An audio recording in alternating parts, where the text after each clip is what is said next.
जाने माने पत्रकार हैं। उपाध्याय जी, आपका स्वागत। मैं आपसे जानना चाहता हूं कि प्रधानमंत्री मोदी के 12 साल का कार्यकाल पूर्ण हो रहा है और अब वो एक रिकॉर्ड उपलब्धि की तरफ इस देश में बढ़ रहे हैं। आप दिल्ली बैठते हैं, आप क्या परिवर्तन पाते हैं पीएम प्रधानमंत्री मोदी में जो दूसरे प्रधानमंत्रियों में नहीं था, उनकी उपलब्धियां और उनकी नाकामियां? अब देखिए, अगर उपलब्धियां और नाकामियों की बात की जाएगी तो फिर बड़ा क्रिटिकल होना पड़ेगा थोड़ा सा कि क्या उपलब्धियां हैं क्या नाकामियां हैं। लेकिन जिन पंडित नेहरू का रिकॉर्ड तोड़ रहे हैं मोदी जी, उन पंडित नेहरू ने ही इस देश में लोकतंत्र की नींव रखी, तो इसके लिए भी बधाई के पात्र पंडित नेहरू पहले हैं, मोदी जी बाद में है। कि अगर मोदी जी इतना लंबा रिकॉर्ड तैयार कर रहे हैं कि पंडित नेहरू का लगातार चुने जाने का, तो है। हालांकि अगर पंडित नेहरू के प्रधानमंत्री के रिकॉर्ड को देखा जाए तो 15 अगस्त 1947 से जोड़ा जाना चाहिए, लेकिन फिर भी चलिए 1952 से जोड़ा जाए, जब पहली बार प्रधानमंत्री निर्वाचित हुए, उससे अगर जोड़ लिया जाए तो। और जहां तक सबसे ज्यादा प्रधानमंत्री मतलब लंबे दिन तक है तो वो भी इंदिरा गांधी के नाम है, 5500 दिन के आसपास। सर, आपने अपने मोबाइल का स्पीकर ऑन किया हुआ, जरा स्पीकर बंद कर लें, आवाज आपकी डुअल हो रही है। स्पीकर केवल बंद कर लें, बस बोलें आप।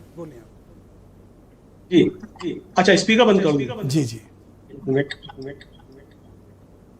जी, तो मैं यही कह रहा हूँ कि हाँ, कि जो प्रधानमंत्री जो है, जो मतलब जो तुलना की जा रही है, तो तुलना इस तरीके की है कि वो तुलना मुझे लगता है कि ठीक नहीं है। ठीक है, अच्छी बात है कि इस देश के अंदर लोकतंत्र है और उस लोकतंत्र के जरिए ही प्रधानमंत्री नरेंद्र मोदी जो है इतने लंबे समय तक प्रधानमंत्री बने हुए हैं।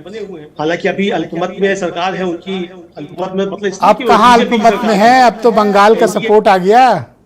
प्रधानमंत्री नरेंद्र मोदी अभी भी जो है वो बीजेपी संसदीय दल के नेता नहीं चुने गए हैं, तो मुझे लगता है कि ये भी काम कर लेना चाहिए कि उनको बीजेपी संसदीय दल का नेता भी चुन लिया जाए। बाकी अब उपलब्धियां क्या है, अब देखिए, अभी पिछले साल तक तो था कि भाई हम चौथी अर्थव्यवस्था बन गए हैं जापान को पछाड़कर। अब प्रधानमंत्री खुद कहते हैं कि भाई सोना मत खरीदिए, पेट्रोल कम खरीदिए, 80 करोड़ लोगों को आप 4 किलो अनाज दे रहे हैं, तो ये भी चीजें सामने आ रही है। लेकिन उपाध्याय जी, इस देश में बहुत से ऐसे लोग हैं, करोड़ों लोग हैं जो मोदी जी को बेइंतहा प्यार करते हैं।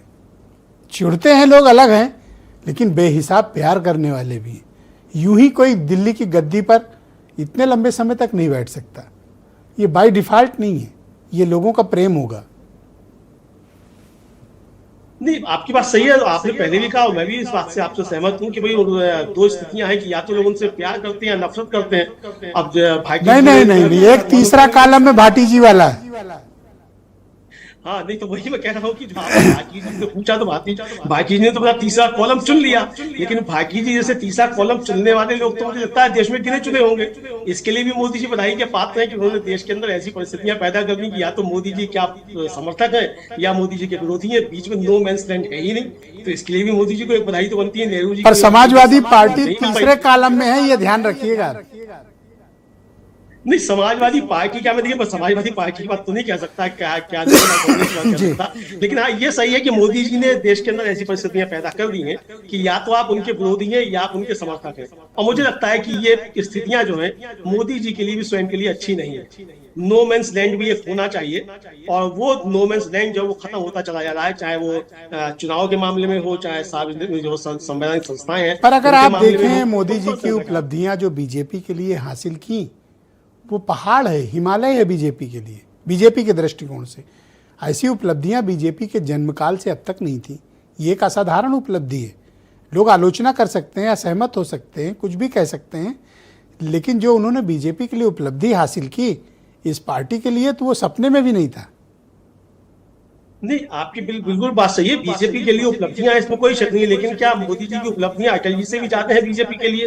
अब ये बीजेपी को तय करना है, हम और आप तो नहीं तय कर सकते कि मोदी जी की उपलब्धियां निश्चित है सर, अटल जी से 1000 गुना ज्यादा उपलब्धि है अगर बीजेपी देखे तो।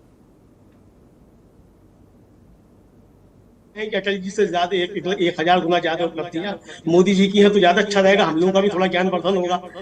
अगर नितिन नवीन जी कहें कि मोदी जी की उपलब्धियां अटल जी से 1000 गुना ज्यादा हैं, तो ये देश के ऊपर कल्याण होगा और देश के ऊपर काफी जो है कृपा होगी, कृपा बरसेगी कि मोदी। आप क्यों असहमत हैं कि मोदी जी की उपलब्धियां असाधारण क्यों नहीं है? आप क्यों असहमत हैं?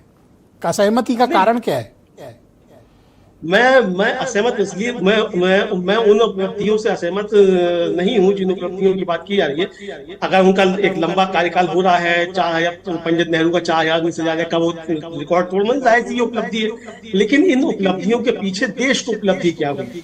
आपने जिन विश्व गुरु की बात की, उस विश्व गुरु का आज की क्या स्थिति है दुनिया के अंदर? तो ये बात होनी चाहिए ना। पंडित नेहरू की उपलब्धियां, अगर विश्व गुरु, पंडित नेहरू तो नहीं कहा खुद को विश्व गुरु, ना किसी और ने कहा विश्व गुरु, लेकिन जी। विश्व गुरु थे। उपाध्याय